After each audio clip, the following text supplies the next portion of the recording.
Antes de rádio. Estamos no Instagram. Segue agora, @Rádio Bandeirantes Campinas. Fechada com você. Fechada com a verdade. Você está ouvindo o Rádio Bandeirantes Campinas, ZYO 260, FM faixa estendida 85,7. Rádio Bandeirantes, fechada com você, fechada com a verdade. Manhã Bandeirantes. Oferecimento. Recap, Sindicato dos Postos de Combustíveis de Campinas e Região. Acesse recap.org.br. Quinto sinal marcou 10 horas da manhã. Estamos chegando com o nosso Manhã Bandeirantes. As principais informações da região metropolitana de Campinas, as notícias mais importantes do nosso interior de São Paulo e atenção sempre voltada para o que é informação no Brasil e no mundo. A partir de agora em FM 85.7. Muito bom dia a você que esteve na presença do Jornal Gente, com a companhia da Thaís Freitas, da Sônia Blota, do Cláudio Humberto, de toda a equipe com o Macalossi e os repórteres espalhados por todo mundo. Amanhã o Jornal Gente, mais uma edição especial a partir das 8 horas, depois do Primeira Hora aqui na Rádio Bandeirantes e também com transmissão na tela do Band News TV. Até às 11h30 da manhã, você é meu convidado, minha convidada, a também participar conosco dentro do nosso Manhã Bandeirantes, pelo nosso WhatsApp liberado a partir de agora, o 19 97102 1493.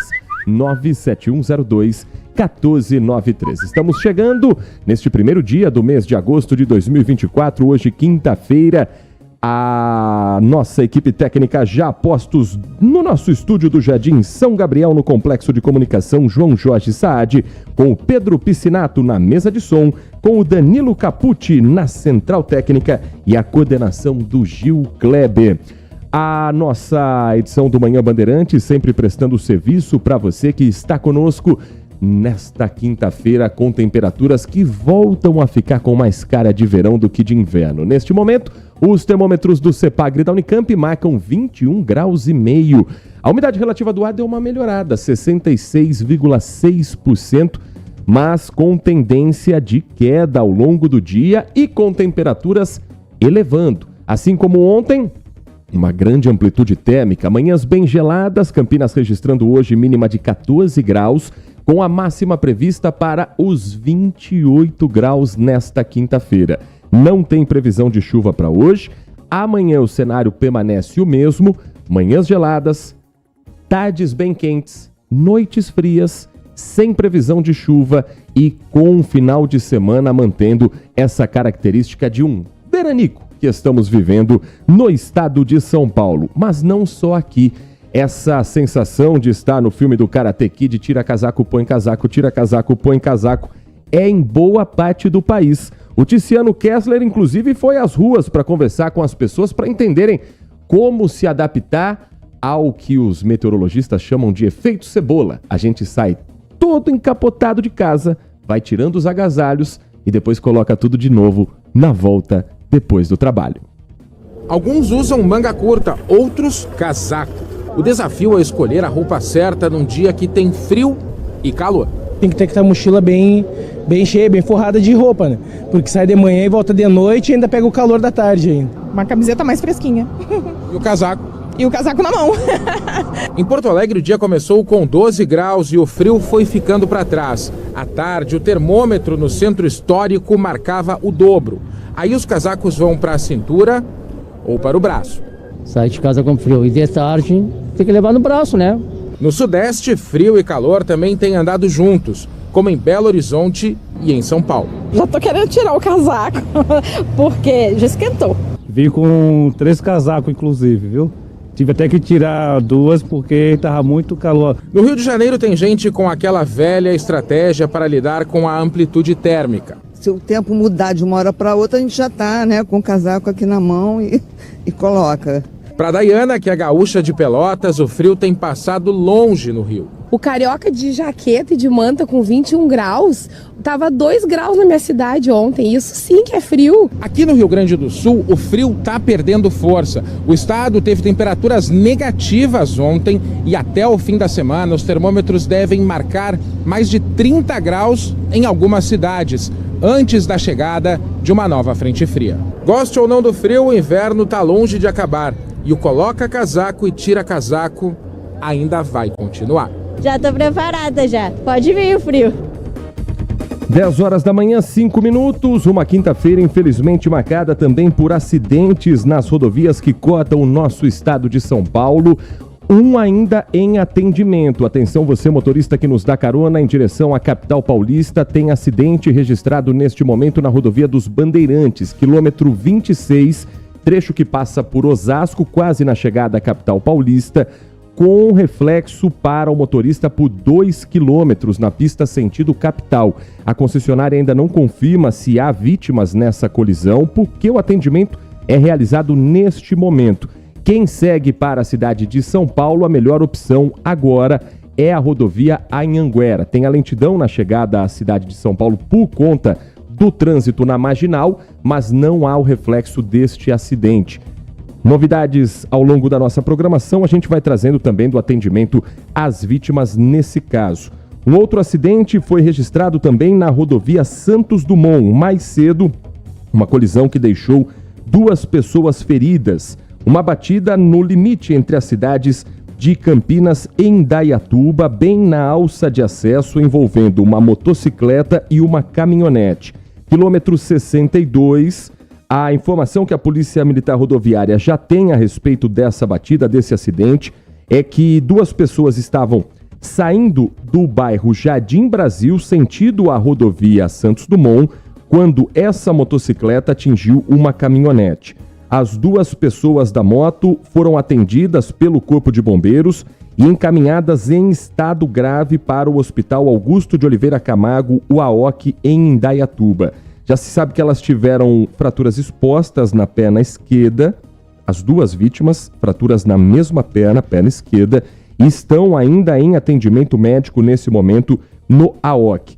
Quem dirigia a caminhonete não teve nenhum ferimento e ajuda a entender a dinâmica desse acidente, que também vai ser investigado pela Polícia Civil e vai contar com o auxílio de câmeras de monitoramento daquele trecho que possam colaborar para o esclarecimento, para que haja ali a forma mais clara de entender como se deu a dinâmica dessa colisão.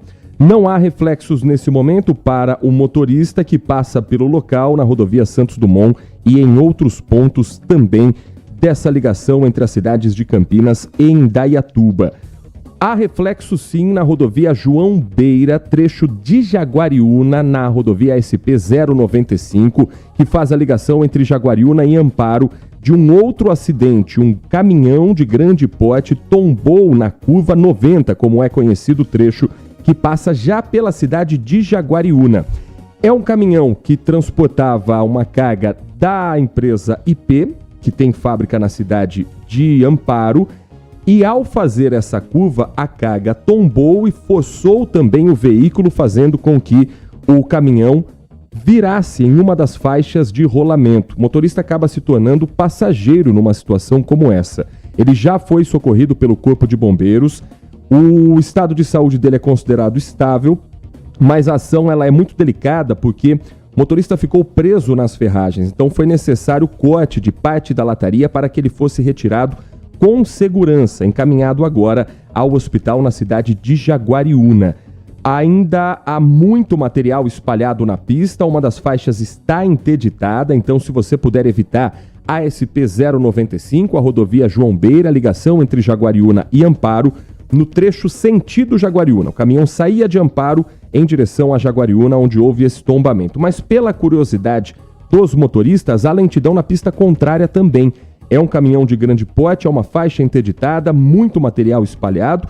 Então o trabalho será longo nesta manhã de quinta-feira para normalizar o trânsito nesse trecho da rodovia. 10 horas da manhã e mais 9 minutos. O nosso Manhã Bandeirantes nesta semana dedica o espaço para a política regional. Nós estamos conversando com os pré-candidatos à prefeitura na cidade de Indaiatuba.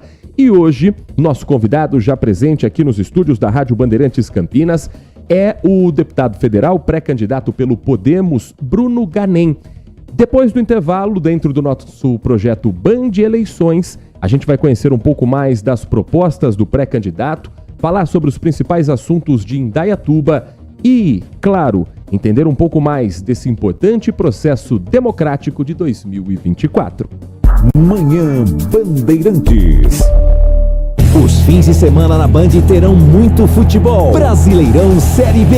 Os jogos dos times paulistas e os grandes do Brasil. Guarani, Ponte Preta, Santos estão na tela da Band. Acompanhe as rodadas desse campeonato super disputado. A emoção do futebol está na tela da Band. Brasileirão Série B 2024. Agora, notícias da hora com as notícias locais, nacionais e internacionais, direto da redação da Rádio Bandeirantes.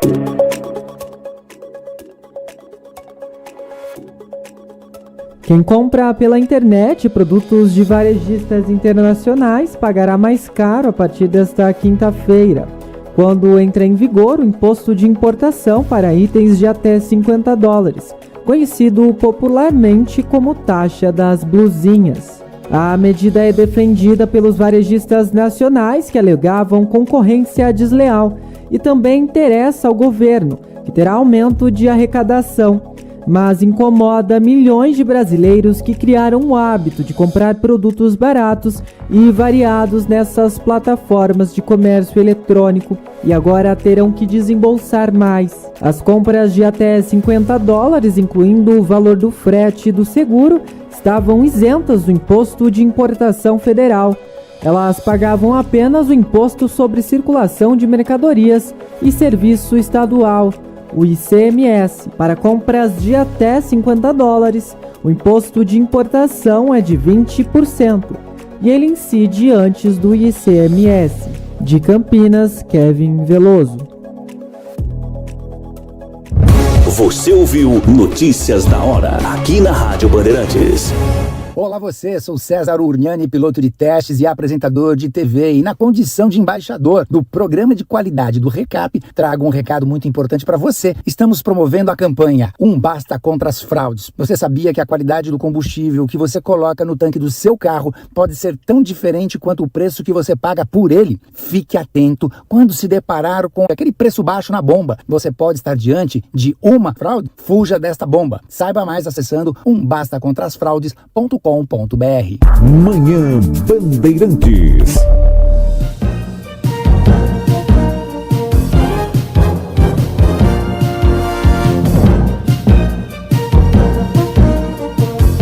Muito obrigado a você que segue com a programação do Grupo Bandeirantes de Comunicação, nosso Band Eleições chegando para falar um pouco mais sobre o processo democrático de 2024, com destaque para as eleições municipais na cidade de Indaiatuba.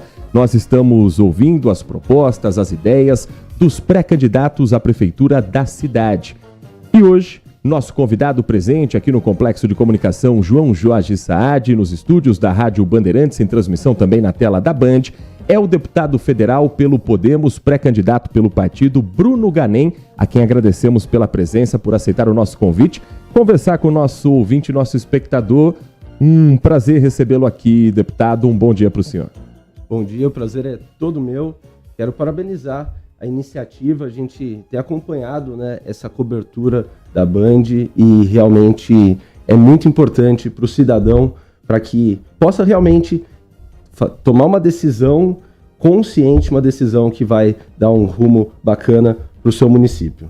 Candidato, antes de entrarmos nas propostas para Indaiatuba em si, o senhor tem um mandato de cerca de 1 ano e meio, um pouco mais de 1 ano e meio, como deputado federal.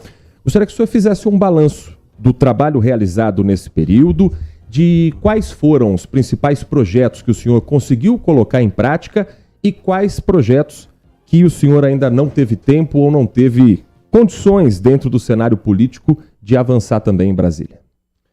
Brasília Realmente é um centro fundamental quando a gente fala na política, quando fala nas decisões em relação aos municípios, inclusive, e a gente vivenciou tudo isso, eu, meu grupo, e nós percebemos o seguinte: lá existe um caminho para você resolver coisas bastante grandiosas, né? Sempre o caminho do diálogo, e a partir disso a gente conseguiu vitórias importantes. Um exemplo, desde questões relacionadas aos nossos temas, né, que é causa animal, as neurodivergências, até questões regionais, a parte de recursos é muito importante quando a gente fala no aspecto regional, e nós conseguimos viabilizar recursos importantes, especialmente para a saúde de Indaiatuba, mas também para o Corpo de Bombeiros, para a Polícia Militar. Nós já viabilizamos, eu junto com os nossos deputados estaduais do nosso grupo, Ricardo França e Clarice Ganem, já viabilizamos tudo que é necessário do ponto de vista de recurso financeiro para a construção de uma nova sede do Corpo de Bombeiros em Indaiatuba e também de uma nova sede da Polícia Militar. O recurso já foi passado para a Secretaria Estadual de Segurança Pública e a Secretaria está pronta para iniciar as obras assim que for liberado o terreno. Eu considero esse um aspecto fundamental. Somado a isso, mais de 10 milhões que nós conquistamos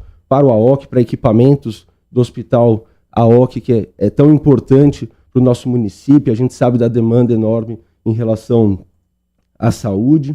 E a gente busca também ter uma atuação bastante forte nas comissões, Comissão de Meio Ambiente, Comissão de Relações Exteriores eu também fiz parte, Comissão de Viação e Transporte. Tenho sido relator de dezenas de projetos, até por conta disso fui premiado pela atuação parlamentar e do ponto de vista, inclusive, legislativo, que eu gosto bastante de legislar, Parlamentar 5 Estrelas, Congresso em Foco, enfim, foram uma série de ações que a gente acabou tendo esse reconhecimento e, claro, que mostra que a gente tem aí e aí eu falo a gente sempre porque tudo é um grupo, tudo é uma unidade que gera o resultado e eu fico muito feliz com o time que a gente conseguiu formar. Candidato, essa será a sua terceira disputa como candidato a prefeito. Em 2016, por muito pouco o senhor não venceu a eleição.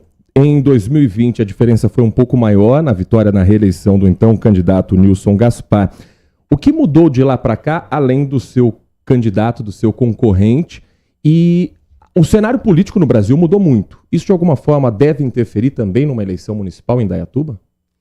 Indaiatuba segue uma lógica um pouco paralela em relação ao país. A gente tem um grupo político que está no poder há bastante tempo, desde 1996, esse grupo está no comando da cidade, e o nosso grupo foi se constituindo, se fortalecendo a cada dia de uma maneira bastante consistente, de maneira bastante, vamos dizer assim, passos firmes e sem aquela coisa explosiva, né, de uma maneira muito estruturada. E eu vejo a realidade da cidade seguindo muito essa lógica, até porque o cidadão de Indaiatuba, o eleitor de Indaiatuba, é um eleitor que eu considero muito qualificado na questão do voto. Ele realmente tem uma visão que conduz a nossa cidade, né? E eu acredito sempre que quem faz uma determinada região, determinado município, país, enfim, evoluir, é o eleitor. O eleitor escolhe o bom gestor.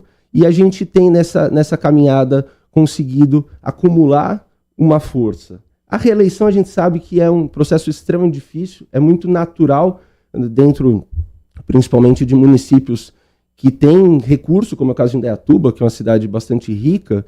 A reeleição ela é meio que natural. Agora, sempre que a gente tem uma mudança, a gente de nome, né, a gente tem um processo muito rico na cidade. Em 2016 foi uma eleição bastante intensa, né, e foi uma diferença mínima, não chegou a 2% de diferença entre eu e o prefeito que foi eleito. E de lá para cá a gente evoluiu bastante enquanto grupo e eu como também político, né, fui, depois de ser vereador 2 mandatos, deputado estadual, deputado federal. Na época nós não tínhamos aí um apoio, né, de parlamentares estaduais, federais. Hoje nós temos no grupo 2 deputados estaduais, né, Clarice Ganem e Ricardo França. Temos o apoio da Renata Abreu, que também é deputada federal, presidente nacional do Podemos. Temos o apoio do Republicanos, né, o partido do governador. Então, nós evoluímos enquanto grupo. Evoluímos em termos de maturidade de visão, mas também em termos de força. E essa força ela é necessária, no fim das contas, para resolver problemas. Lá na frente, né, à frente da gestão, no fim das contas, a gente tem que saber que porta bater e como bater para resolver os problemas. Isso envolve, sim, ter força política. E hoje a gente conquistou isso de uma maneira muito planejada, de uma maneira muito organizada, e sinto que o cidadão de Indaiatuba tem percebido isso, percebido essa evolução, percebido que é um rumo importante, respeitando tudo que foi feito de bom pelo grupo, né, pelo grupo que está hoje, mas entendendo que a cidade precisa de uma energia nova, de uma gestão que venha aí com respeito ao que está funcionando, mas também com toda a liberdade, toda a independência para colocar o dedo em algumas feridas, em alguns problemas crônicos que a nossa cidade tem. Nós estamos conversando com o Bruno Ganem, deputado federal, pré-candidato à Prefeitura de Indaiatuba pelo Podemos. Já que o senhor tocou no assunto, quais são as primeiras feridas que seriam tocadas se o senhor for eleito prefeito de Indaiatuba? A principal, sem dúvida alguma, é a saúde. E quando eu falo saúde, é de uma forma ampla, tanto a saúde pública quanto a privada, né? Porque quando a gente fala, por exemplo, em trazer empresas para a cidade, né, a gente lembra sempre que uma gestão atuante ela consegue atrair empresas. Mas quando a gente fala de estrutura hospitalar, às vezes a gente esquece que a lógica é parecida. E existe sim uma relação que é empírica, se percebe que cidades que têm uma estrutura de saúde privada superior, a pública acaba acompanhando também, né? Você acaba atraindo, inclusive, excelentes profissionais, retendo os excelentes profissionais que também já estão num determinado local. E no caso da cidade de Indaiatuba em relação à saúde, a cidade cresceu muito, evoluiu muito, mas a parte da saúde não evoluiu nem na questão pública e pouco na questão privada. Nós queremos potencializar isso. Nós temos no nosso projeto o desenvolvimento de um complexo hospitalar público, né, onde a gente tenha realmente um novo hospital, também nesse mesmo complexo hospitalar um centro oncológico. A parte cardiológica de Indaiatuba precisa evoluir bastante mesmo. Tem situações que às vezes a gente não vê, mas que são muito sérias. Hoje, a forma que a gente trata a questão do infarto em Indaiatuba, por exemplo, é um protocolo que é válido, mas é válido para cidades pobres, para cidades distantes de grandes centros, e a gente poderia ter um protocolo diferente que toda a nossa região, né, as principais cidades utilizam, né, da angioplastia de resgate, e ter uma taxa de mortes, por exemplo, 6 vezes menor, com investimento bastante reduzido, e que, inclusive, seria totalmente factível você, colocando a coisa para funcionar, você até ir atrás para trazer esse recurso, fazer um convênio junto ao Ministério da Saúde. Num primeiro momento, por recurso próprio que a cidade tem, mas, ao mesmo tempo, num médio e longo prazo, você consegue até atrair esse recurso via Ministério da Saúde e salvar vidas, né? A cada 6 pessoas que morrem de infarto em Indaiatuba, 5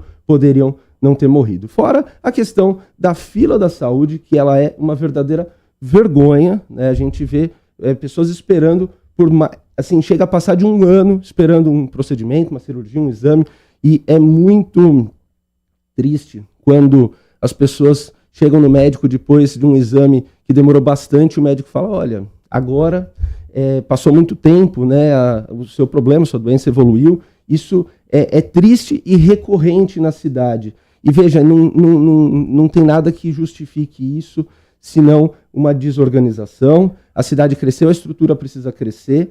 A gente vai trabalhar no sentido de ampliar essa estrutura, mas também é fundamental que a gente tenha uma ação de curto prazo, que serão os mutirões. Então a gente vai entrar já com mutirões, fazendo parceria com o privado, para a gente poder zerar essas filas, e no paralelo a gente vem trazendo a estrutura. A saúde é, sem dúvida alguma, o principal problema, a principal ferida, né? E a gente precisa quebrar ali um contexto que se criou em relação à saúde. Também temos situações relacionadas à mobilidade urbana, ao trânsito. A gente vê que o trânsito em Indaiatuba ainda segue uma lógica muito amadora, muito pouco técnica e muito, às vezes, até de pitacos políticos. E, no fim das contas, a população sofre bastante com isso, porque a cidade evoluiu, não dá mais para resolver problemas de trânsito com o guardanapo do boteco. Você tem que ter especialistas na área, e o nosso grupo tem especialistas na área, a gente quer bastante mexer nessa questão também em relação à mobilidade. Temos uma situação bastante séria também em relação habitacional. Hoje as pessoas gastam mais do que 30% da sua renda com habitação, com aluguel, e isso demonstra que algo está errado, né? Algo que é um indicador que mostra que a gente precisa também fomentar, potencializar a questão do acesso à habitação. Isso para citar só alguns pontos. Tem outras feridas aí também, que ao longo do tempo a gente vai poder comentar. Nós conversamos com Bruno Ganem, deputado federal pelo Podemos, pré-candidato à prefeitura de Indaiatuba, por conta da lei eleitoral, da força do relógio, que faz muita diferença nesse período eleitoral. Alguns assuntos nós vamos tratar ao longo do período também de campanha, com outras entrevistas e em outras oportunidades, com o pré-candidato, a quem agradecemos por estar presente aqui no nosso estúdio, no Grupo Bandeirantes de Comunicação. Fique à vontade. 30 segundos para as considerações finais, candidato. Quero convidar a população a acompanhar o nosso plano de governo. Nosso plano foi desenvolvido com especialistas em diversas áreas. Ficou realmente muito bacana e é muito importante a participação de todos. Nosso trabalho sempre foi junto à população, nas ruas, nos semáforos, e assim seguirá. E eu convido você a participar da melhoria de Indaiatuba e mais uma vez agradecer a oportunidade. Nós aqui agradecemos ao pré-candidato Bruno Ganem com a nossa série de entrevistas aqui dentro do projeto Band Eleições. Continue conosco, daqui a pouco tem mais informação aqui no Grupo Bandeirantes de Comunicação. Você está ouvindo Manhã Bandeirantes. Oferecimento. Recap, Sindicato dos Postos de Combustíveis de Campinas e Região. Acesse recap.org.br. LG Mota Imóveis. A imobiliária campeã em vendas apresenta LG Mota Megstore, o shopping de imóveis de Campinas e região. Uma mega estrutura no coração do Cambuí, na Avenida Coronel Silva Teles 387, esquina com a Rua Coronel Quirino. São 60 empreendimentos no mesmo lugar, direto dos principais incorporadores do país. São imóveis comerciais e residenciais. Para moradia ou investimento, nosso telefone é 1937227740 e nossas redes sociais, @LG Mota Imóveis. Assista ao programa Circuito Imobiliário todo sábado, às 8h30 da manhã, na Band Mais TV. E ouça na Rádio Bandeirantes, toda sexta e sábado, às 10 da manhã. O nosso maior patrimônio é o nosso cliente.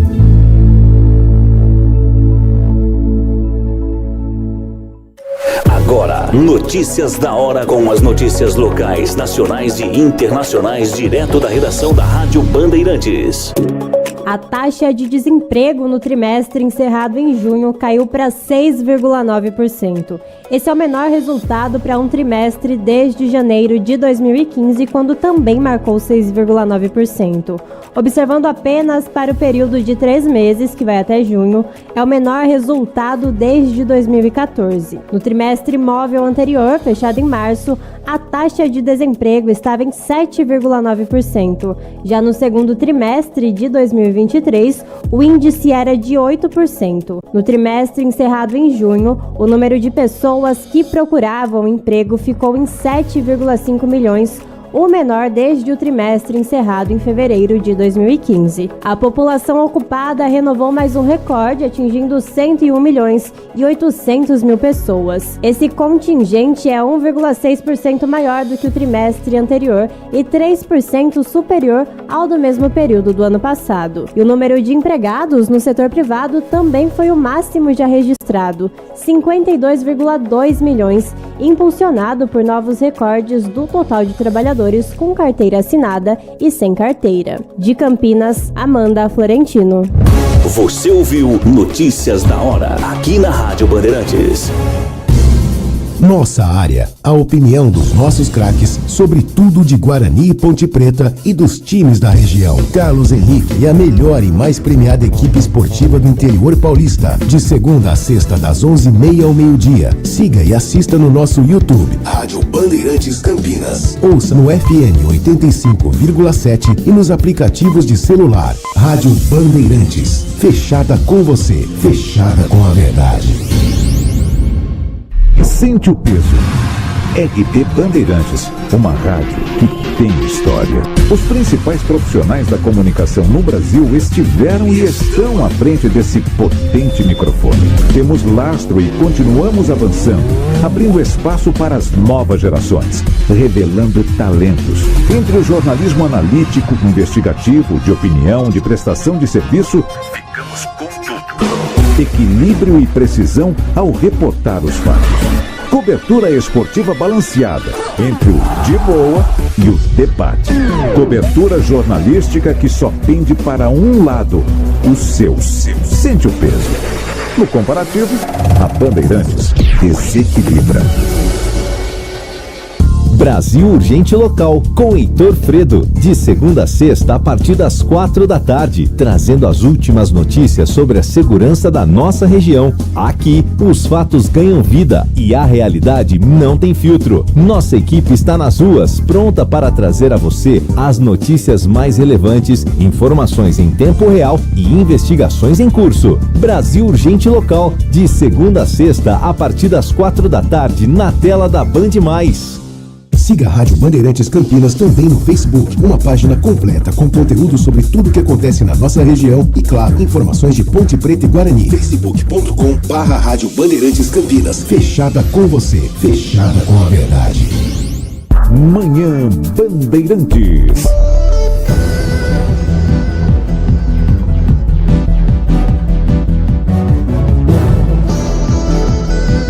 Dez horas da manhã, 31 minutos. Manhã Bandeirantes de volta nesta quinta-feira. Olha, para você que está chegando agora, para você que não acompanhou as entrevistas anteriores, no nosso canal do YouTube, youtube.com/Rádio Bandeirantes Campinas, você pode rever ou acompanhar as entrevistas que nós estamos fazendo com os pré-candidatos à Prefeitura de Indaiatuba. Muitos assuntos que nós gostaríamos ainda de tratar vão ficar para o futuro, né? Esse é o primeiro termômetro da campanha, num tempo pré-determinado, estabelecido com as assessorias, e por isso esse tempo parece tão curto, né? Passa tão rápido, 12 minutos para cada um dos pré-candidatos falarem a respeito dos seus projetos, do que pensam para a prefeitura da cidade, do que entendem como prioridade se forem eleitos. Nós começamos na segunda-feira conversando com a professora Bel, pré-candidata pelo PT na cidade de Indaiatuba. Nós conversamos na quarta-feira, também conhecida como ontem, com o pré-candidato do Partido Novo, que também esteve aqui conosco nos estúdios da Rádio Bandeirantes, o candidato Fabrício Salvaterra. Hoje ouvimos Bruno Ganem, pré-candidato pelo Podemos. E amanhã a entrevista será com o doutor Custódio, pré-candidato pelo MDB. Entrevista que estava inicialmente marcada na terça-feira por um pedido da assessoria do pré-candidato, que afirmou que estava com uma gripe muito forte na terça. Nós remanejamos para amanhã. Sexta-feira é um dia em que nós temos, vale lembrar, às 10 da manhã, o Circuito Imobiliário com o Gustavo Frison e com o Léo Gaspar Mota. Então, nosso Manhã Bandeirantes começando às 10h30 da manhã na sexta-feira, e com essa entrevista que nós faremos também para conhecermos as propostas de mais um pré-candidato. E por que eu estou falando do nosso canal do YouTube? Se você entrar ali no youtube.com/Rádio Bandeirantes Campinas, você vai clicar na aba Vídeos e ali você vai ter essas entrevistas anteriores que já estão disponíveis também separadamente para ficar mais fácil. Ou, se preferir, na aba Playlist, você tem não apenas as entrevistas com os pré-candidatos à Prefeitura de Indaiatuba, mas a série de entrevistas que já fizemos também com os pré-candidatos à Prefeitura de Campinas e à Prefeitura de Sumaré. Nesse que é um dos pontos fortes, uma das marcas do Grupo Bandeirantes de Comunicação, a eleição como cobertura e carro-chefe dentro da Rádio Bandeirantes, dentro também da programação na tela da Band Mais TV. Nós vamos ter ainda a exibição dos programas Band Eleições. Toda segunda-feira, depois do Jornal da Noite, você tem o Band Eleições na tela da Band Mais TV. E não se esqueça, quinta-feira que vem, a trilha das eleições vai soar mais forte para o primeiro debate entre os candidatos à Prefeitura de Campinas. Cobertura completa também na Rádio Bandeirantes. Quinta-feira que vem, daqui exatamente uma semana, a partir das 9h30 da noite, aqui na Rádio Bandeirantes, nós vamos fazer um esquenta do debate. Um programa falando sobre os bastidores, a chegada dos candidatos, os bastidores, o clima, o termômetro, como estará o Grupo Bandeirantes para receber Dário Saad, pré-candidato a prefeito pelo Republicanos, Rafa Zimbaldi, pré-candidato a prefeito pelo Cidadania, Pedro Tourinho, pré-candidato pelo Partido dos Trabalhadores e Wilson Matos, pré-candidato pelo Partido Novo. Na verdade, Dário Saad e Wilson Matos já podem, nessa burocracia eleitoral, serem chamados de candidatos, porque eles já passaram pelas prévias dos partidos, já tiveram os nomes homologados internamente e são agora oficialmente os candidatos a prefeito pelo Republicanos e também pelo Partido Novo. No próximo final de semana, sábado, acontecem as convenções que vão colocar oficialmente os nomes de Rafa Zimbaldi pelo Cidadania e Pedro Tourinho pelo Partido dos Trabalhadores, também na lista de candidatos à Prefeitura de Campinas. E, claro, o mais esperado vem 10h30 da noite. Um debate que vai privilegiar a pergunta entre candidatos. Um bloco com perguntas dos eleitores que estão nas ruas de Campinas levantando assuntos importantes, temas absolutamente relevantes para um debate eleitoral, mas tentando priorizar candidato perguntando para candidato. Ainda mais numa disputa em que teremos 4 nomes nos nossos estúdios e que são os 4 nomes que despontam como os favoritos nas pesquisas de intenção de voto até aqui. Normalmente o primeiro turno tem aquela lista com 7, 8, 9 pessoas num debate. Agora imagine, em Campinas, na quinta que vem, são 4. Então a interação entre esses candidatos vai ser o fator chave para essa disputa. 10h30 da noite, na próxima quinta-feira, começa o primeiro debate para os candidatos a prefeito de Campinas na tela da Band Mais TV. 10h37, uma primeira passada aqui para o nosso ouvinte participar conosco pelo nosso WhatsApp, o 19 97102 1493, também pelo nosso canal do YouTube. Muitas mensagens no nosso canal do YouTube durante a entrevista com o pré-candidato à Prefeitura de Indaiatuba, Bruno Ganem. Nós não abrimos o espaço aqui durante a entrevista porque o tempo é curto e a ideia é ouvir o máximo possível de propostas dos candidatos, mas mensagens que chegam da Luciana de Oliveira, da Cláudia Michelini, Luiz Carlos Neto, Daniele Menegatti, Diego Fidalgo, Fátima Gasparotto, Ariane Oliveira, todas mensagens favoráveis ao candidato Bruno Ganem. Muito obrigado a vocês. Não são nomes que costumam participar sempre aqui, mas que hoje estão presentes. Durante a entrevista mandaram suas mensagens e claro que é bacana ter também a participação. Continue com a gente, tá? Continue amanhã, na segunda-feira, sempre conosco aqui dentro do Manhã Bandeirantes. No nosso WhatsApp 19 97102 1493, o Joel, final do telefone 8496, falando a respeito da Venezuela, assunto que foi destaque dentro da programação também do Jornal Gente. Ele diz que quem manda na Venezuela é a Rússia. Quer um conflito? Vocês não sabem nada, batendo na mesma tecla. Mude o disco ou a agulha? Olha, a gente queria. A gente vai falar do assunto daqui a pouco também. Infelizmente, para quem não gosta, ou felizmente para quem quer ter mais informação sobre o que está acontecendo. Mas o nosso foco é Brasília. O que Brasília está decidindo? Porque amanhã é o tal do dia das atas da eleição da Venezuela chegarem ao país. Mas tem muita pressão dentro do governo e por parte da oposição também. a mensagem que chega aqui do nosso querido amigo Adriano Vermelho, o mundo em ebulição. Ontem você disse algo como as coisas estarem caminhando para um lugar muito ruim no mundo que nós estamos vivendo hoje. E o Adriano disse que infelizmente concorda. Por mais tragédias que tenhamos vivido, passamos por um período de mansidão mundial, ou seja, nenhum conflito era um conflito nitroglicerínico, o suficiente, pelo menos, para expandir para todo o planeta.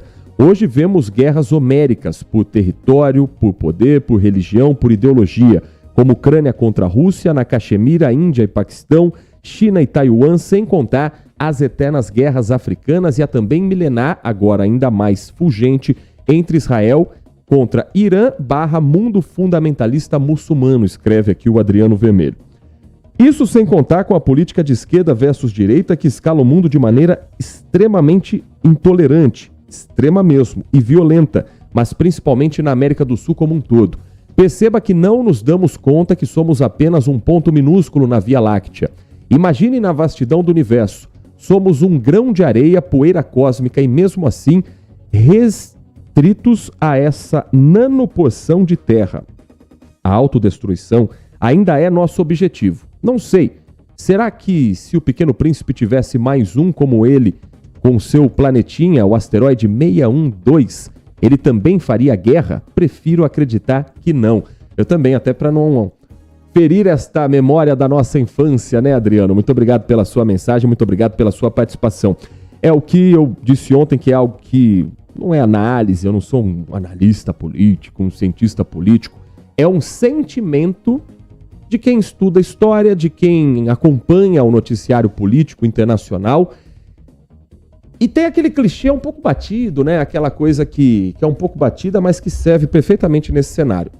É a história de quando você tem um sapo dentro da panela. Se você tem um sapo numa panela com água, a água está fria, e você coloca ela a 200 graus de uma hora para outra, o sapo pula porque ele percebe que, opa, mudou radicalmente. Mas se essa água vai esquentando aos poucos, o sapo fica por ali até ele morrer, até ele ser tomado por esse calor e não resistir mais. A sensação que eu tô é que a panela está esquentando, que o fogo está subindo lentamente. Porque quando a gente lê nos livros de história, por exemplo, um período antes da Primeira Guerra Mundial, ou um período entre guerras, a gente lê tanto absurdo do que aconteceu por ali, que a gente fica pensando, mas gente, ninguém estava percebendo o que estava acontecendo, ninguém reparou que esse discurso poderia levar para algo muito mais grave. Ninguém entendeu que esse atentado poderia se tornar um conflito em escala mundial. Eu acredito que sim, muita gente tem entendido. Mas a grande maioria não. E a história se contou da forma como nós conhecemos, ou como nós deveríamos conhecer. E o sentimento que eu tenho é que a gente está vivendo exatamente isso, de vermos extremistas chegando ao poder, pessoas abrindo mão de qualquer diálogo, grandes nações colocando em risco a democracia, conflitos que parecem não ter fim, e todo mundo com a opinião de que alguém está certo, de um lado ou do outro. E para legitimar o que se pensa, vale tudo. Será que a gente esqueceu da lição de casa de estudar história? Ou será que nossos governantes, aqueles que têm um interesse em retomar algum projeto que lá atrás teve o seu sucesso, eles sabem que o povo não... Eu não estou falando de Brasil só não, tá? Não estou falando de Brasil não. É só ver o que está acontecendo nas eleições americanas, o processo eleitoral em grandes potências da Europa. Tem um temor real, muito grande, de que a gente está naquele período pré-acontecimento trágico do século XXI. Tomara que eu esteja errado. E tomara principalmente que as pessoas entendam que toda essa atitude reflete em algo que no futuro talvez as pessoas olhem pra gente, pro que a gente está vivendo hoje e perguntem: ninguém estava reparando, ninguém viu onde isso poderia chegar? Tem gente que está vendo, mas não necessariamente é uma voz ouvida. O que eu tenho certeza que daqui 50 anos vão olhar para o livro de história da nossa geração é a ignorância quanto à pandemia da Covid-19. Isso eu tenho certeza absoluta. Ou quando a gente estudou a revolta das vacinas, a gente não olhava e pensava, nossa, como assim as pessoas eram tão ignorantes nesse ponto? A história é cíclica, meus amigos, e a gente por isso precisa estudá-la para não repetir os erros do passado. 10h44, falei demais já. Deixa eu trazer a participação dos nossos repórteres, porque tem muita informação aqui da nossa região. Eu começo com a Júlia Zampieri. Você se lembra de um grave acidente que aconteceu na Avenida Baden-Powell no ano passado? Uma senhora morreu depois de uma colisão em que ela estava no carro com o marido dirigia, essa idosa estava no banco de trás e o veículo, ao cruzar a Avenida Baden-Powell, foi atingido em cheio por uma BMW. O motorista fugiu da cena do crime, se apresentou dias depois e responde em liberdade, pelo menos por enquanto, porque 1 ano e meio depois, o Ministério Público envia para a Justiça um pedido para que ele seja preso, pague multa, com alguns elementos que provam que ele estaria bêbado, acima do limite de velocidade e que abandonou a cena deste acidente. A Júlia Zampieri traz o que o Ministério Público levantou com base na investigação da Polícia Civil e o posicionamento também dos advogados de defesa do motorista que provocou o acidente e de defesa da família que perdeu essa senhora. Na denúncia, a promotora Valesca Burato pede a prisão do motorista da BMW de 53 anos, mencionando 3 artigos do Código Penal de Trânsito infringidos: lesão corporal na direção de veículo automotor, homicídio e fuga do local do acidente. Desde o crime, o motorista responde às acusações em liberdade. Além disso, a promotora recomenda que ele seja condenado a pagar uma indenização para a reparação dos danos morais causados à vítima e herdeiros da vítima fatal no valor mínimo de R$200 mil. O caso aconteceu em 14 de janeiro de 2023 na Avenida Baden-Powell, no Jardim Nova Europa. A colisão foi registrada por uma câmera de segurança. Segundo a investigação policial, o suspeito dirigia alcoolizado e acima da velocidade quando o acidente aconteceu. Pela avenida, cujo limite de velocidade de 50 km por hora, a BMW trafegava com uma velocidade média de 88 km por hora. O carro do casal havia acabado de passar por um cruzamento da avenida quando o carro de luxo o atingiu. O impacto foi tão forte que a idosa que estava no banco traseiro morreu na hora.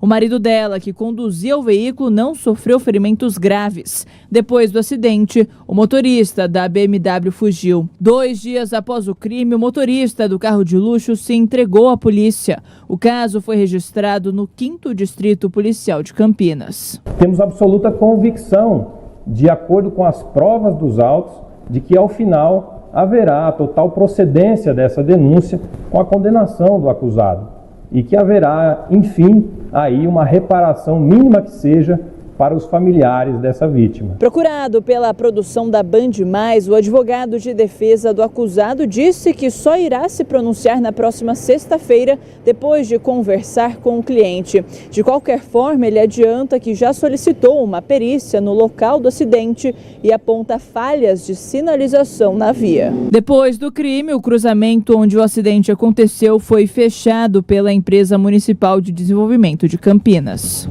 A também conhecida como INDEC, a Júlia ouviu ali na reportagem o Pedro Henrique Costa, que é o advogado da família da vítima desse acidente. O que nós já temos também de informações por parte da defesa do motorista que provocou essa batida é a de que eles apresentaram durante o inquérito e durante a investigação um laudo pericial que comprovaria que ele não estava acima do limite de velocidade.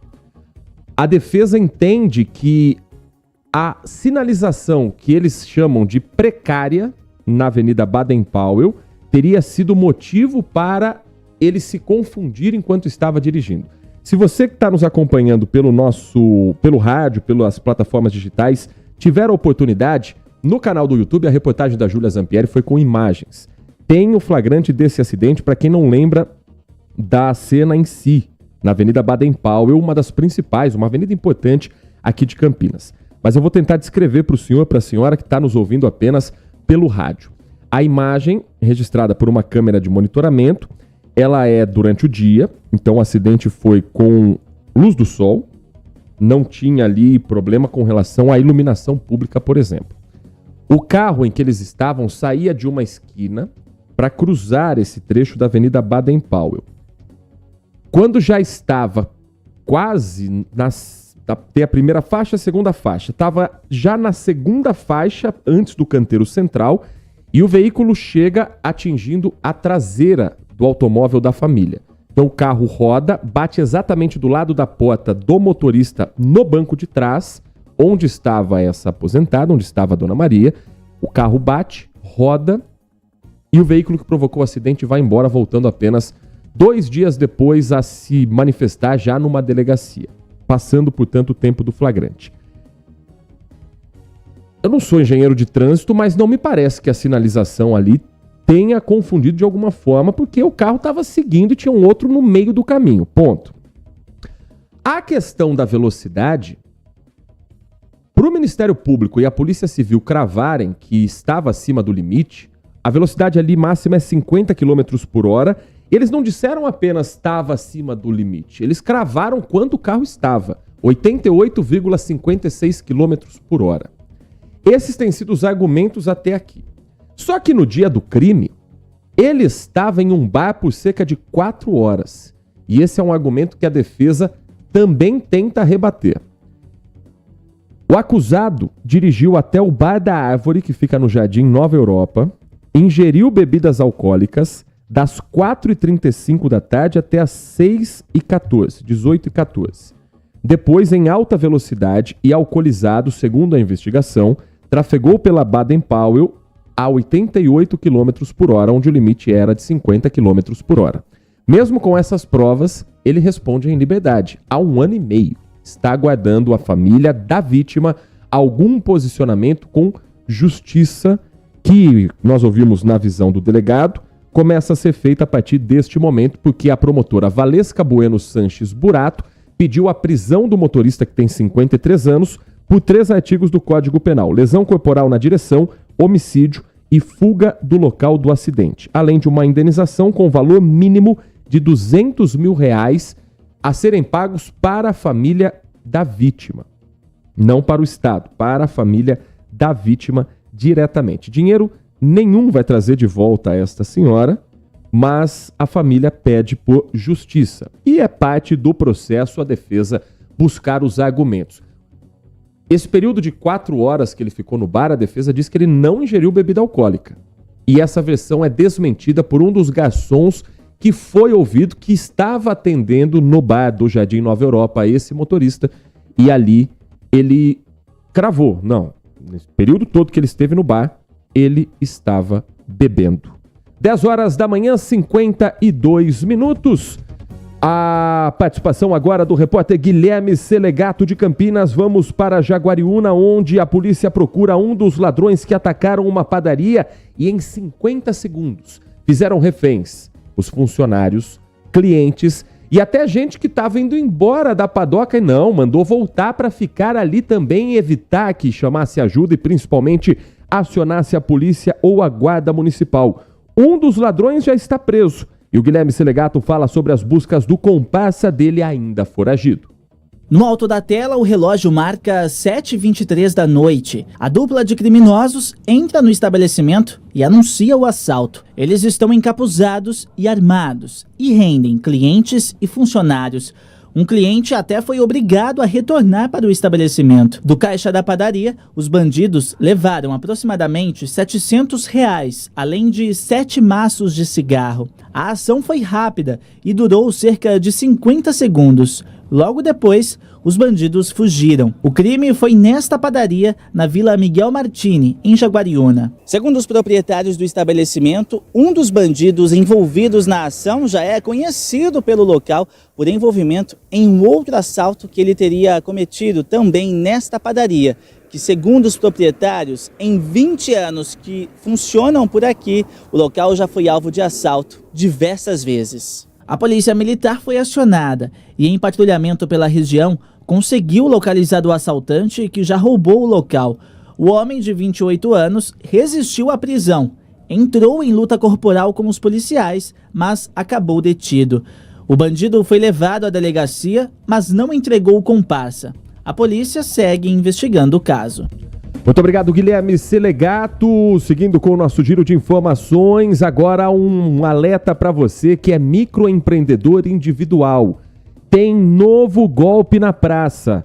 Brasil, o país dos golpes. Cada dia a gente tem que aprender a se proteger de um novo. Agora, bandidos estão se passando pelo governo para enviar e-mails, para enviar mensagens, afirmando que determinados microempreendedores estão em atraso, deveriam pagar os impostos, estão precisando colocar a conta em dia. É golpe. E a Joana Treptow conta pra gente como se proteger dessa nova ação criminosa. A Daniela recebe tantos e-mails com ofertas para ela regularizar pendências do MEI que, mesmo sabendo que está com todas as contas em dia, fica com medo de estar devendo. É só ver o remetente para saber que é uma tentativa de golpe. Mas aí eu entrei nos sites oficiais e no próprio MEI, né, no gov.com, e não tinha nada, não falava nada sobre pagamento de nada. O número de microempreendedores individuais disparou nos últimos anos. São quase 16 milhões de MEI. Um registro fácil de ser feito porque todo o processo é online, pouco burocrático, o que também facilita a vida do golpista. O golpista sabe que o cidadão médio brasileiro, muitas vezes, quando ele é impactado por olha, você está devendo, você precisa atualizar os seus dados cadastrais, de agir rápido, agir sem conferir alguns detalhes importantíssimos para chegar à conclusão que é um golpe. A Geisiane quase caiu num golpe. Por pouco não transferiu dinheiro para criminosos, achando que estava pagando o simples, o imposto pago por quem trabalha como MEI. Desconfiou quando os golpistas pediram para fazer a transferência do valor para uma conta em um banco digital. Na hora que eu vi aquilo, eu falei, não, mas estamos errado. Aí que eu fui ler para quem estava indo o valor, não era para o governo, aí eu parei. Um dos golpes mais comuns é o da abertura da conta, que só pode ser feita no site oficial do governo de forma gratuita. Tem também o envio de boletos falsos para o e-mail cadastrado, os falsos empréstimos e o do envio de falsas guias de arrecadação, o DAS. Na hora de gerar esse boleto que ele que gera para pagar, para verificar se é da Receita mesmo, que daí tem o receita.gov.br ou o Simples Nacional. E na dúvida, ou consultar a própria Receita ou mesmo entrar em contato com o Sebrae. Às horas da manhã, 57 minutos, 10h57. Deixa eu trazer uma última participação aqui do nosso ouvinte. Você que está conosco desde as 10 da manhã, muito obrigado. Você que está chegando com a gente pelo caminho, como o Marco Silva Bedin, está ouvindo a gente sempre lá de Hortolândia. Hoje eu não errei o nome da sua cidade, não. Bom dia, Heitor. Acho que não podemos ficar contra os mais fortes, China e Rússia. Por isso, o nosso presidente Lula tem que ficar, por enquanto, em cima do muro, enquanto ele puder. É a respeito do pronunciamento do Lula na entrevista sobre a Venezuela e os passos que a gente vai trazer daqui a pouco aqui também dentro da nossa programação. A participação também do Wagner Marcondes. Bom dia, é verdade, a história é cíclica e deve ser estudada para que não se cometam os erros do passado. Pena que o povo brasileiro sempre comete os mesmos erros a cada eleição. Chamam isso de democracia, mas eu chamo de insanidade. Mas eu ainda prefiro a democracia do que qualquer outra alternativa que nós temos hoje. Se o povo não sabe votar, pelo menos é o povo quem está decidindo. O que não pode é alguém decidir por nós, como já aconteceu neste país e como não pode acontecer de novo. Wagner, muito obrigado pela sua mensagem, pela sua participação. Depois do intervalo, começa hoje o mês de agosto, que é um mês dedicado também à atenção para os bancos de leite. A doação de leite, ela é fundamental para salvar vidas. E a gente vai entender na sequência do Manhã Bandeirantes como é que está o cenário do Banco de Leites aqui de Campinas. E para quem quiser fazer doação, conhecer um pouco mais do trabalho, a gente vai também tocar nesse assunto logo depois do intervalo. Manhã Bandeirantes. Os fins de semana na Band terão muito futebol. Brasileirão Série B.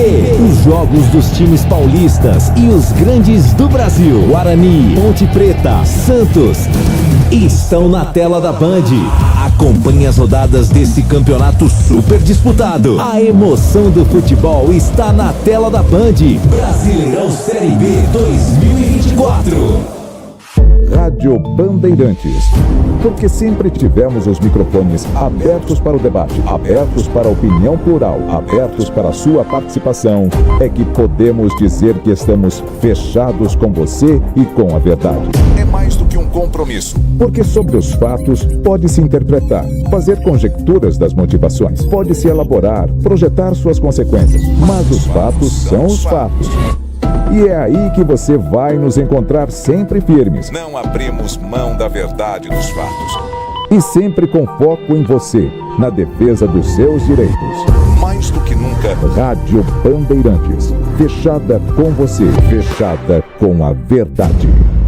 Olá você, sou César Urgnani, piloto de testes e apresentador de TV, e na condição de embaixador do programa de qualidade do Recap, trago um recado muito importante para você. Estamos promovendo a campanha Um Basta contra as Fraudes. Você sabia que a qualidade do combustível que você coloca no tanque do seu carro pode ser tão diferente quanto o preço que você paga por ele? Fique atento quando se deparar com aquele preço baixo na bomba. Você pode estar diante de uma fraude? Fuja desta bomba. Saiba mais acessando umbastacontrasfraudes.com.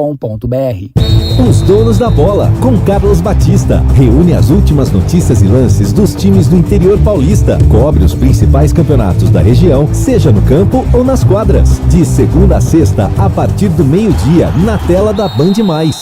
O conhecimento que transforma pessoas e a sociedade. Difundir, propagar os fatos e mais do que isso. Investigar, explicar e opinar. No mundo com tantas mídias, tantas fontes de notícias, nos colocamos a serviço da informação honesta, confiável, de credibilidade. Somos a Rádio Bandeirantes. Priorizamos o que é relevante, valorizamos as diferenças, transmitimos informação e temos opinião. Bandeirantes. Rádio Bandeirantes. Manhã Bandeirantes. 11 horas da manhã, 1 minuto, de volta com o nosso Manhã Bandeirantes. Obrigado a você que está com a gente aqui nesta quinta-feira, 1º de agosto de 2024. Deixa eu, antes de falarmos sobre a questão do banco de leite aqui de Campinas, deixa eu trazer uma história para você que está nos acompanhando, porque existem pessoas aqui da nossa região que merecem destaque, que muitas vezes levam o nome de Campinas para todo o Brasil e até mesmo para todo o mundo. A Lucimeri Ramalho foi conhecer uma delas. Eu estou falando da Duda, uma moradora do Campo Grande, distrito aqui de Campinas, que vai representar Campinas e o Brasil em um torneio de canto da China. Cantando em chinês. A Duda aprendeu o mandarim, a Duda se classificou contra competidoras do mundo todo e embarca ainda esta semana para o Oriente. Lucimeri Ramalho, conta essa história porque é tão legal ver campineiros brilhando pelo mundo, Lucimeri.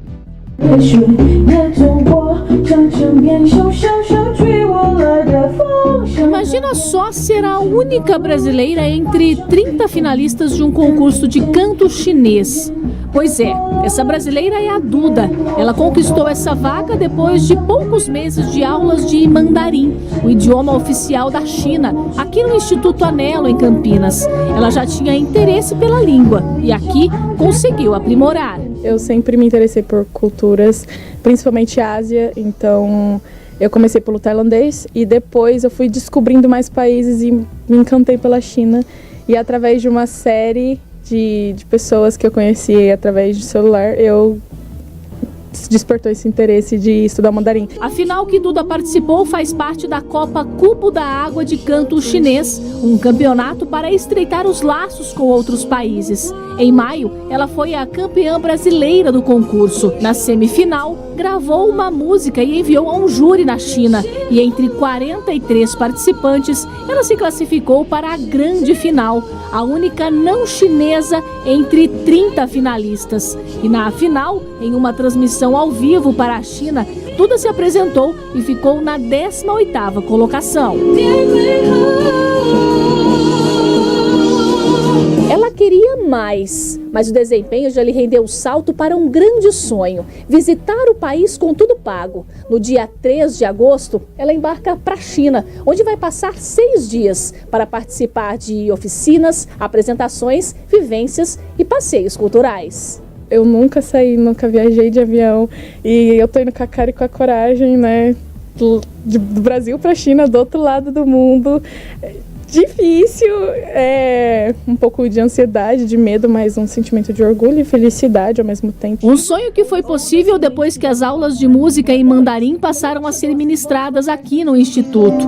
Para o fundador do Anelo, isso é só o começo, é o pontapé, o suporte para que mais alunos consigam alçar o mesmo voo. O que a Duda está fazendo, ela está abrindo portas para outras Dudas que virão após ela.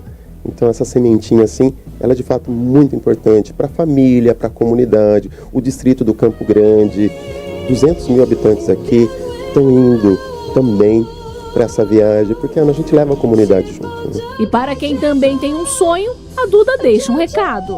A vida nunca faz coisas sem sentido, então é importante a gente fazer o que gosta e deixar o que as pessoas querem de nós, e sim o que a gente quer de nós, o que a vida quer de nós, a nossa vida.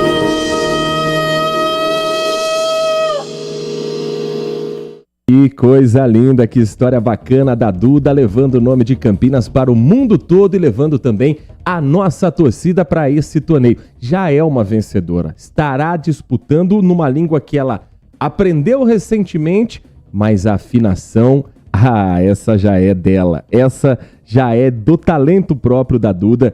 E claro que, independente do resultado por lá, ela já é uma grande vitoriosa. 11h06. Agosto, mês que começa hoje, é conhecido como Agosto Dourado. É o símbolo da luta pelo incentivo à amamentação. Cor dourada relacionada ao padrão ouro de qualidade do leite materno. E ao longo deste mês, o Hospital Maternidade de Campinas preparou uma série de ações para chamar a atenção sobre a importância do aleitamento e da doação do leite materno. Nossa convidada na linha aqui nos nossos estúdios, falando conosco na edição de hoje do Manhã Bandeirantes, é a Elizabeth Lopes Machado, enfermeira do Banco de Leite Humano do Hospital Maternidade de Campinas. Elizabeth, muito obrigado por atender o nosso convite. Um bom dia para você. Bom dia a todos. Eu que agradeço o convite. Hoje, para a gente entender, antes de entrar nas campanhas em si, no incentivo em si, hoje qual é a situação do leite materno no estoque do Banco de Leite em Campinas? A gente acompanha que sempre há uma dificuldade para manter os níveis dentro da média. Neste momento, abrindo o mês de agosto, qual é o cenário do Banco de Leite Humano? Hoje o estoque atual do Banco de Leite da Maternidade de Campinas é uma média de 68 litros, né? Então ele está muito abaixo do que aquilo que a gente precisa, que são 200 litros, para manter a demanda de toda a UTI dos bebês internados. E os bebês até que idade devem ser alimentados somente com leite materno, Elizabeth? Segundo a OMS, o bebê ele deve ser alimentado até 6 meses com leite materno exclusivo e por 2 anos ou mais com a alimentação complementar junto. Bom, desde 2017 o Brasil estipulou por lei a data do Agosto Dourado e ao longo desse mês a ideia é falar da importância do aleitamento e da doação. O que é que vocês estão preparando também para orientar todo mundo aqui na região? Nós iniciamos hoje a abertura do Agosto Dourado, né? Então nós estamos promovendo ações, eventos para o incentivo e o apoio e proteger a amamentação, né? Então a gente está realizando rodas de conversas, eventos para os profissionais, campanhas de apoio junto à unidade básica para a gente fortalecer essa busca, né, da amamentação e também fortalecer aí os nossos estoques do banco de leite. E quem pode doar leite? É preciso passar por um processo antes sobre a saúde da mulher, sobre as condições de não deixar a criança que ela também está amamentando sem esse leite. Como que é esse processo? É o excedente que é doado, Elizabeth? Sim, isso mesmo. Ela vai fazer um cadastro via telefone, né? Após a realização desse cadastro, nós encaminhamos essa mulher para uma coleta de exames e fornecemos a ela toda a orientação e o material para o início da coleta. Então, essa mulher, ela vai coletar sempre, a prioridade é amamentar o filho e após ela realizar a coleta desse volume excedente. Esse leite que é doado, ele é direcionado a quais bebês? A maternidade, ela é referência em um painel de prematuros, né, extremos, então a gente direciona ele todos para os nossos bebês internados na UTI, né, mas como eu já havia falado, a gente não consegue atender toda a demanda, então hoje a gente prioriza os bebês prematuros extremos e os mais doentes. Agora, para quem está nos acompanhando e quiser também começar a ser uma doadora ou conhecer alguém que tenha o interesse, qual é o caminho para chegar até o Banco de Leite Humano do Hospital Maternidade Campinas? Basta ela entrar em contato pelo telefone 3306-6039, que nós vamos realizar todo o cadastro e também fornecer todas as orientações. Na região de Campinas, a gente faz a coleta semanalmente e outras regiões, se ela tiver disponibilidade, ela pode estar trazendo esse leite até a maternidade de Campinas. Nós conversamos com Elizabeth Lopes Machado, enfermeira do Banco de Leite Humano do Hospital Maternidade de Campinas, falando sobre as ações voltadas para o Agosto Dourado, mês de conscientização sobre o aleitamento materno e sobre a doação.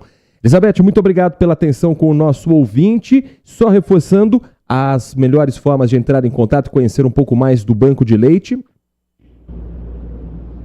Eu que agradeço, tenha um bom dia. Só passe para a gente novamente o telefone, Elizabeth.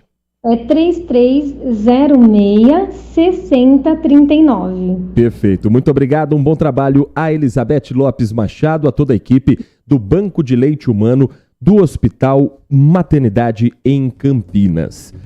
11h11, vamos a Brasília, vamos conversar com a nossa equipe de reportagens. Deixa eu trazer primeiro o material do Túlio Amâncio, depois que eu falei ontem que ele é, para mim, o melhor repórter em Brasília, não só da Band, mas do jornalismo atual. Ele não me deixa negar isso com as reportagens, porque o Túlio Amâncio vai contar pra gente um pouco da pressão que o governo Lula vem recebendo internamente de aliados para que a pressa toda de dizer que a eleição da Venezuela não teve nada que saísse do normal deu um passo atrás. E dentro do Partido dos Trabalhadores, a pressão para que Lula dê um passo ainda mais adiante, dizendo que, olha, não teve nada de irregular, está tudo dentro do processo legal. O Túlio Amâncio vai dizer quem são esses personagens principais e como a oposição também está se comportando num período em que Brasília está mais ou menos de recesso. O Congresso não tem sessões, mas o que tem de senador e deputado bufando na nuca do governo não está escrito, Túlio Amâncio. Fontes ligadas a Celso Amorim afirmam que o assessor especial do Planalto para Assuntos Internacionais defendeu um posicionamento mais duro depois de voltar da Venezuela, mas que o presidente Lula prefere esperar a divulgação das atas eleitorais. Em entrevista à rádio e TV Band News, o ministro de Relações Institucionais defendeu que o Brasil atue para evitar conflitos. Para que a gente possa ter tranquilidade naquele país é fundamental e o Brasil, o presidente Lula está sendo maduro, competente nessa capacidade de ter um posicionamento que permite ser, inclusive, um mediador para que não tenha conflitos nesse país vizinho. O que os governistas críticos se questionam é: Lula vai esperar até quando? Como o Conselho Nacional Eleitoral venezuelano é aparelhado por Nicolás Maduro, existe o receio de que, mesmo que as atas sejam divulgadas, elas não sejam verdadeiras. O PSB, partido do vice-presidente Geraldo Alckmin, condenou as violações dos direitos humanos e democráticos pelo regime chavista e classificou Maduro como ditador, diferente do posicionamento do PT, que viu uma jornada pacífica, democrática e soberana na Venezuela e disse esperar que o governo eleito continue o diálogo com a oposição. Depois de falar com o presidente norte-americano Joe Biden, que questiona a reeleição de Maduro, Lula deve conversar com o presidente chinês Xi Jinping, que reconheceu o resultado da votação. O Itamaraty ainda articula um comunicado com Colômbia e México, maiores países da América Latina e com governos de esquerda. Só falta definir o tom a ser adotado. A diplomacia mexicana não quer acusar fraude, mas os colombianos alegam que é preciso colocar o pleito sob suspeita. O chanceler Mauro Vieira pode ser o equilíbrio dessa balança. No Congresso, parlamentares da oposição querem convocar Mauro Vieira e Celso Amorim para darem explicações sobre a atuação e o posicionamento da diplomacia brasileira. 11 horas e mais 15 minutos, ainda sobre esse assunto. A reportagem segue girando ainda em Brasília, agora com o Álvaro Couto. O Túlio trouxe um pouco dos bastidores entre governo e oposição, mas a cada momento vai subindo o tom a oposição na discussão a respeito do posicionamento do Brasil com a Venezuela. Álvaro Couto, conte um pouco mais sobre esses pedidos que já estão chegando ao Senado para o Brasil tomar uma decisão que para muitos vai ser polêmica, para outros vai ser o básico, mas para o presidente Lula parece que ainda não há decisão a ser tomada, Álvaro. Essa relação, tidas por muito ali no Planalto como obsoleta entre Lula e Maduro, ou seja, uma relação já muito desgastada e ultrapassada, porque não faria mais sentido para um defensor, pelo menos no discurso, como se diz o presidente Lula, apoiar ou não condenar o que Maduro tem feito na Venezuela. Tanto é que a oposição no Senado, mesmo com o Senado de recesso, volta só na semana que vem, já protocolou pelo menos 3 pedidos para ouvir Gilvânia Maria de Oliveira, que é a embaixadora do Brasil na Venezuela. Também já apresentou um pedido de convocação para o assessor de assuntos especiais, de assuntos internacionais, na verdade, da presidência da República, Celso Amorim, e outro convite para que compareça também o ministro de Relações Exteriores para explicar a postura adotada pelo Brasil diante das eleições. Celso Amorim foi o único representante observador do Palácio do Planalto enviado para acompanhar a eleição na Venezuela, ele que se reuniu com Maduro, e nessa reunião Maduro teria dito que as atas seriam publicadas nos próximos dias. Essa foi a promessa a partir da exigência que Celso Amorim fez ao agora eleito presidente da Venezuela, o ditador Nicolás Maduro. Em outra fronte, o presidente conversou com Joe Biden sobre as eleições, eles reforçaram a necessidade das atas e a expectativa ainda de que Lula converse então agora com Xi Jinping, o presidente da China, que é um dos principais parceiros comerciais da Venezuela e que apoiou, né? Ele soltou uma nota parabenizando Maduro pela eleição. Então o Brasil, que tem esses 2 principais parceiros comerciais, ele fica nessa berlinda de não apoiar, né, esperar a liberação das atas, enquanto com a China já vê com bons olhos a eleição de Maduro. Lula conversou também com o recém-eleito primeiro-ministro Keir Starmer da Inglaterra, parabenizou pela eleição dele, e eles conversaram sim sobre as eleições na Venezuela, isso de acordo com a apuração do nosso repórter Túlio Amanso, mas ainda eles não revelaram o conteúdo dessa ligação, né, do que foi conversado sobre a Venezuela, apenas que Lula convidou o primeiro-ministro para comparecer numa assembleia de líderes em prol da democracia que vai acontecer nos Estados Unidos ainda este ano. Uma outra apuração do Túlio é que ainda nesse imbróglio internacional que o Brasil está por causa da eleição na Venezuela, além do Brasil, Colômbia e também o México estão dialogando para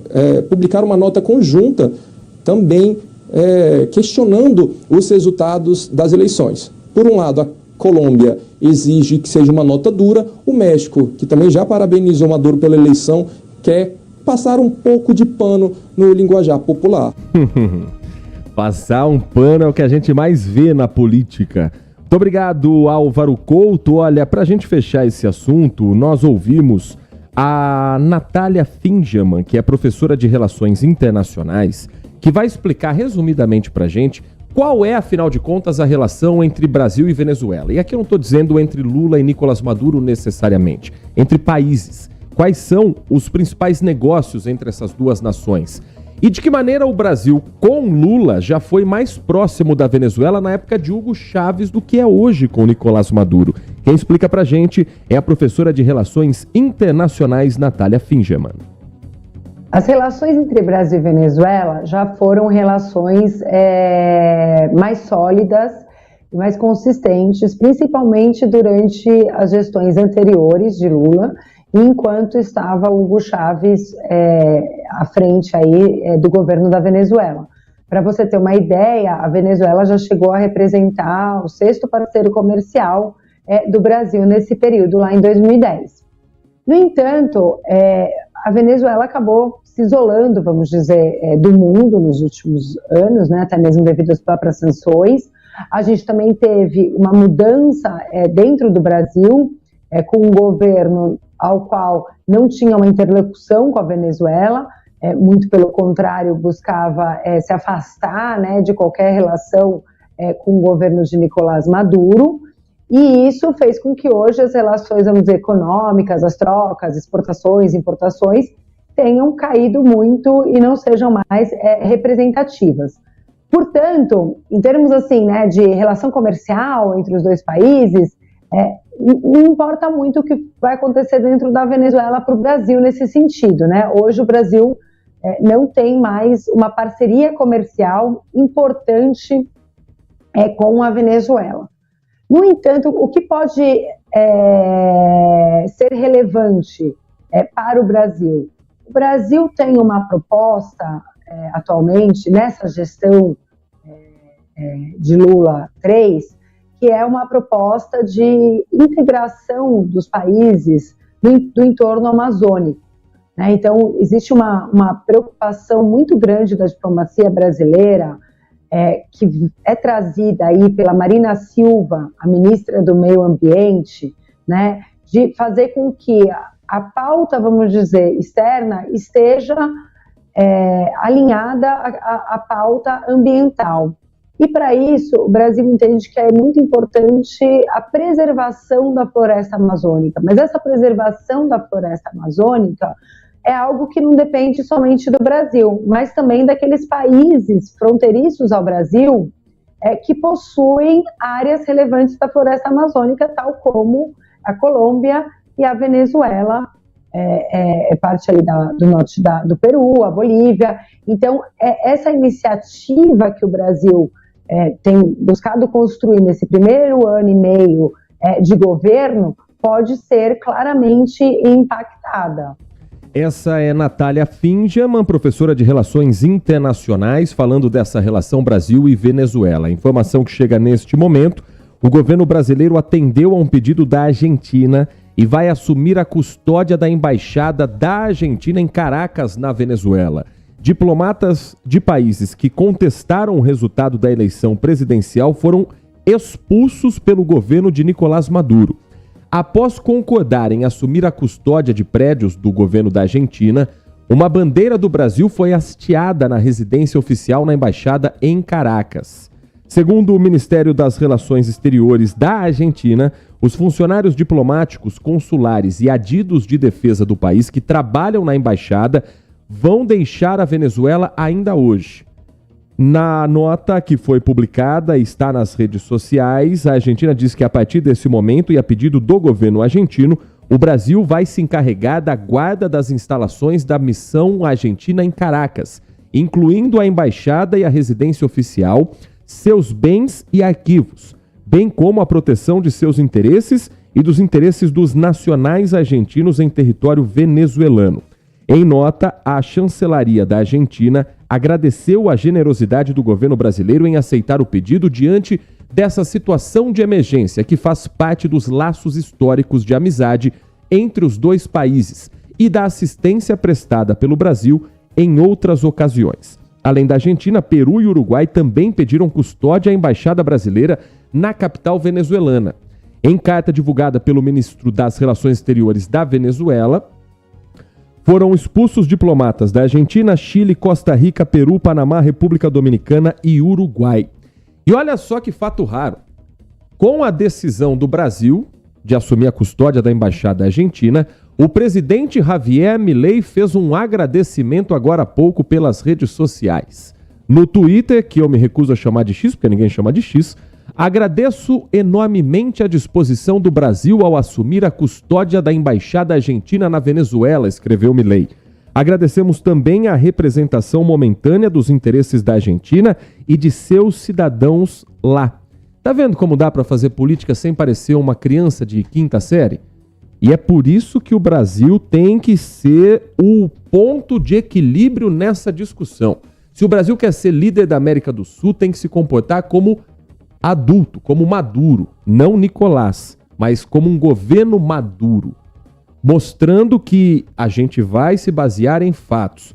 Por isso que a posição antecipada do Partido dos Trabalhadores e a pressa do presidente Lula em falar do assunto em nada colaboram nesse debate até agora. A gente ouviu na explicação da professora Natália que a relação comercial não é das mais fortes, mas tem a Amazônia no meio, tem a liderança do Brasil, a forma como o mundo enxerga para o Brasil como um personagem global, então tem muita coisa envolvida e o Brasil não pode entrar no barulho apenas por uma questão política. Tem que ser na base dos fatos, eu continuo mantendo esta opinião. 11h25, ainda em Brasília, mas sobre um outro assunto importante. Bom dia a você, bom dia. Calma, meu bem, calma. Daqui a pouquinho, a Tayane já está conosco. O assunto é o seguinte. Os jogos online já estão agora com novas regras valendo. Essas regras passam a valer nesta quinta-feira, dia 1º, ligadas diretamente às plataformas de apostas em que o apostador joga caça-níquel, roleta de cassino, tudo que é proibido em território. Mas no online pode, mas pode com regras. Tayane Mello, bom dia para você. Explica pra gente essas regras. Todo mundo que tá com a gente, pois é. 11h26, reconectando a Tayane Mello, depois deste susto que tivemos com a nossa programação, mas já tá tudo ok? Bom dia para você, Tayane.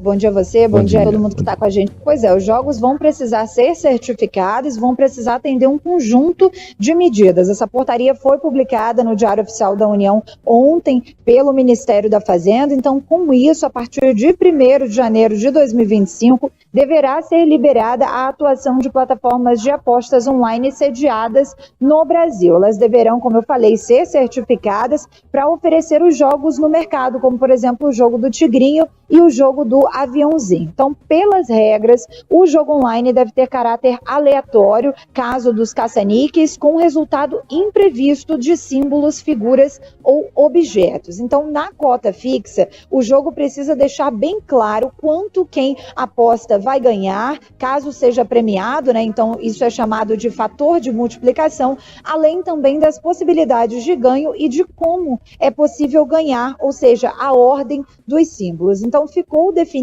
ainda que cada jogo deverá pagar aos apostadores pelo menos 85% do valor arrecadado da premiação. Então, ficam proibidos também promessas de ganhos futuros, saldo negativo para apostador ou que ele seja forçado a escolher determinado jogo. Então, várias regras nessa portaria do Ministério da Fazenda que ainda esclarece que o jogo, o que não é jogo online, melhor dizendo, aqueles que não poderão ser oferecidos. Então, entre esses jogos publicados pela portaria estão os jogos multiapostador e os chamados fantasy esportes. Os jogos em estabelecimentos físicos por meio de equipamentos continuam proibidos. Eu volto com vocês. Muito obrigado, Tayane. Bom, para quem não tem intimidade com os termos, tanto se fala, jogo do tigrinho, jogo do avião, que trem é esse? Jogo do tigrinho nada mais é do que um caça-níquel. É aquele clássico em que você tem que fazer a fila com a mesma figura em 3 lados. É o caça-níquel de boteco, só que jogado no celular. O do aviãozinho é um pouco mais complexo e nossa, fácil de perder dinheiro. A pessoa coloca um dinheiro, aí tem um aviãozinho subindo assim, parece o Silvio Santos jogando aviãozinho. E aí você tem que escolher a hora de parar, porque o avião, uma hora ele vai sumir. Se sumir o avião, você perdeu o dinheiro. Se parar, multiplica o valor que você ganhou. Isso agora está liberado com essas regras. O caça-níquel do boteco não pode. O caça-níquel do celular está liberado. Mas com as empresas que são agora fiscalizadas também. E o Ministério da Fazenda publicou mais 3 portarias hoje que envolvem as regras sobre jogos de aposta. Determinação para que as bets acompanhem o comportamento do usuário quanto ao risco de dependência e suspendam o uso caso necessário, além de bloquear propagandas com influenciadores que contenham afirmações que expliquem como ganhar dinheiro. Então, se o apostador tiver botando muito dinheiro, perdendo muito dinheiro e a bet identificar que ele se tornou um viciado, ela tem a obrigação de bloquear essa conta. Confia. Quinto Sinal marcou 11h30 da manhã. Muito obrigado pela sua companhia. Amanhã estamos de volta às 10h30, depois do Jornal Gente, que vem com o Gustavo Frison e o Léo Gaspar Mota no Circuito Imobiliário às 10 da manhã. Vem aí Carlos Henrique com o Nossa Área. Muito obrigado pela sua companhia. Um grande abraço e até amanhã. Manhã Bandeirantes. Oferecimento. Recap, Sindicato dos Postos de Combustíveis de Campinas e Região. Acesse recap.org.br. Estamos no Instagram. Segue agora, @Rádio Bandeirantes Campinas. Fechada com você. Fechada com a verdade.